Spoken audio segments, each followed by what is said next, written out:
welcome back to my channel. Today I wanted to talk about how to be creative.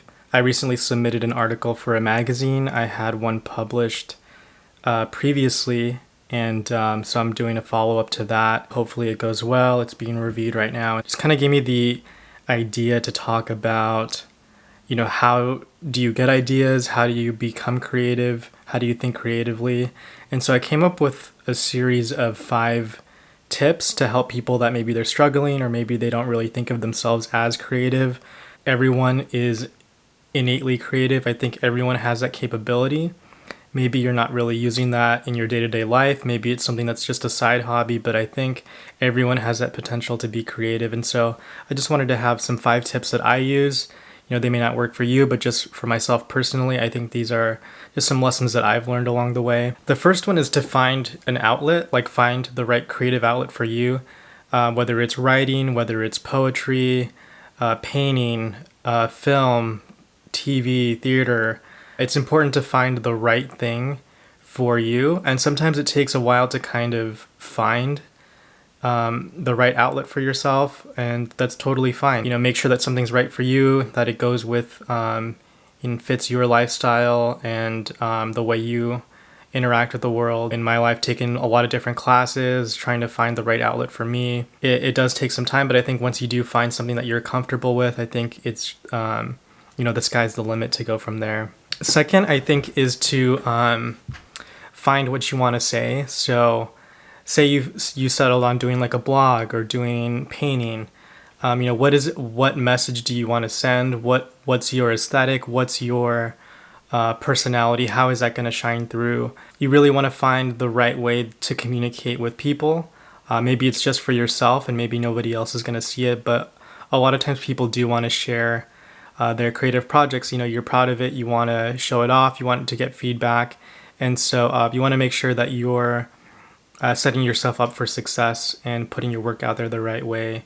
And that does take time to research, but I think it's worth developing that to make sure that your message comes across. The third thing is just to work and develop at your craft. And so it's going to take time. It's rare for somebody just to pick something up and right away be good at it.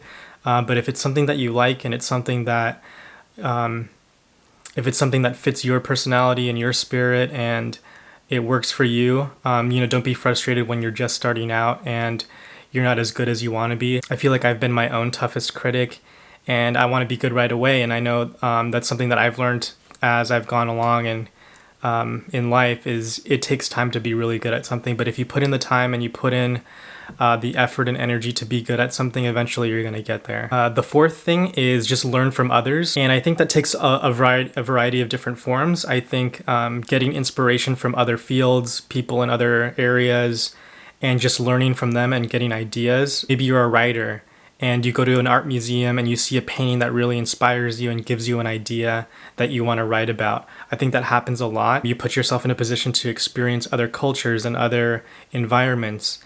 And by doing that, it's going to spark your interest and spark your creativity.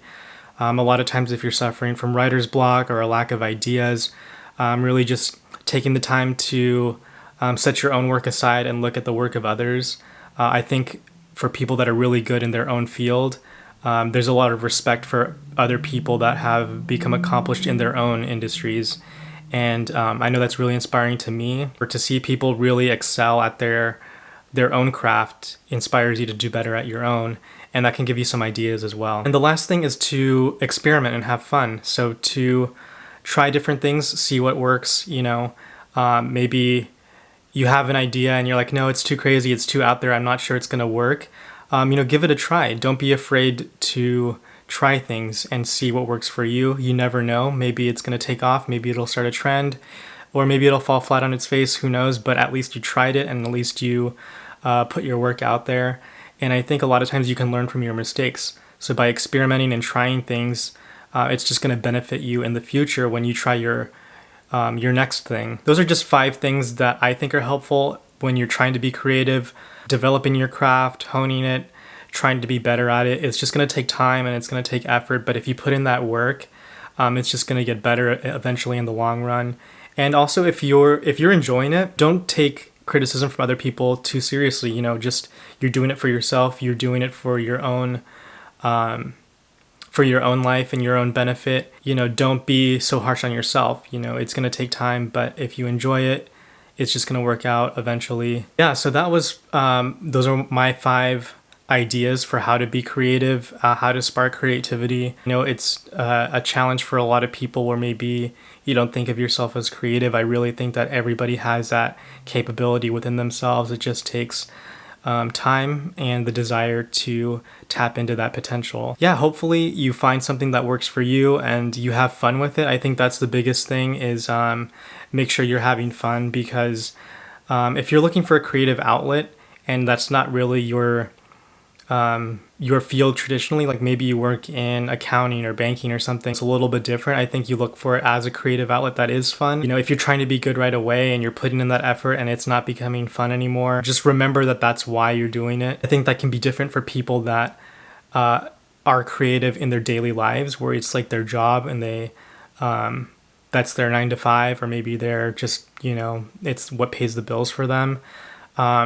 Just remember why you're doing it if it does become a chore, because I think a lot of times we forget it is something that you love. Not everybody has the privilege to do what they love for a job. To remember that it's for your own benefit. That's all I had for today. I hope this was helpful for people that are working on their own creative projects. I know for myself, just working on some writing projects right now, you know, I'm looking for ideas. I'm looking for ways to have that creative spark in my own work. And so these are things that I go back to that I think are helpful, you know, and sometimes it's even just, you know, taking a step back, you know, taking a day off and letting those ideas come to you. You know, you can't always have them, you know, 24 hours a day, but I think a lot of us would like that, to have just ideas constantly coming. And sometimes it is like that, but other times, you know, you're like, oh, I'm tapped out. But I think eventually if you stick with it, you take some time and you reflect, you know, enjoy other people's work, go to a museum, go to an art show. I think that's a great way. I think there's a lot of support. A lot of people that I have met, whether it's in the art community, in film, in writing, a lot of people are very supportive if you're open to engaging with them and asking questions about their projects. I feel like a lot of creative people respect that in other people, and so that's always a good way as well. So I hope you enjoyed this video. I hope it was helpful in some way.